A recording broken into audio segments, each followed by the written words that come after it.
आगे जहिया से लागल है अरवल में मेला, जाने हमारा लेके गे, जाने हमारा ले सखी। आगे जहिया से लागल है अरवल के मेला, जाने हमारा लेके गे। अपने जहाँ थिएटर में कोढ़िया भाई जी के ढोड़िया देखेंगे। अपने जहाँ थिएटर में कोढ़िया भाई जी के ढोड़िया देखेंगे। हम कुछ मांगो ही ऐसा नहीं दे हो छोड़ी पर पैसा फेंकेगे।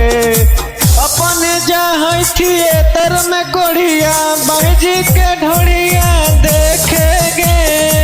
अपने जहाँ थिएटर में कोढ़िया भाई जी के ढोड़िया देखेंगे।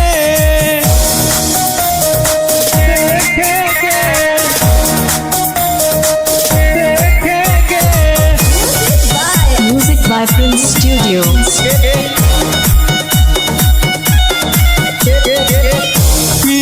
कहियो सखी हमर फूटल करम गे, ई जुग डहना के नहीं आबो है शरम गे, आबो है शरम गे। ई कहियो सखी हमर फूटल करम गे, ई जुग डहना के नहीं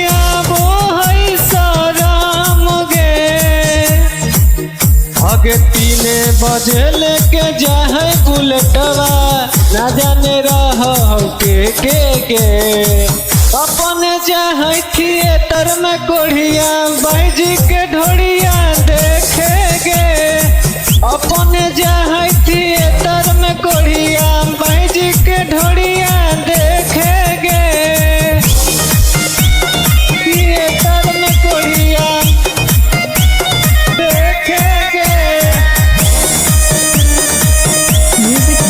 Studio. रात भर रहो एको मिनट नहीं हिलो हो, का जाने कैसन मजा नचनियन में मिलो हो, नचनियन में मिलो हो।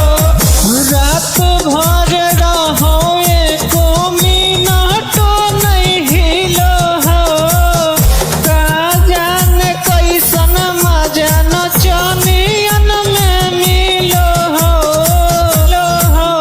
आगे मुकेश अदिता अंकुश परिंसवा उधर अखिया से के गे। अपने जहाँ थिएटर में कोढ़िया भाई जी का ढोड़िया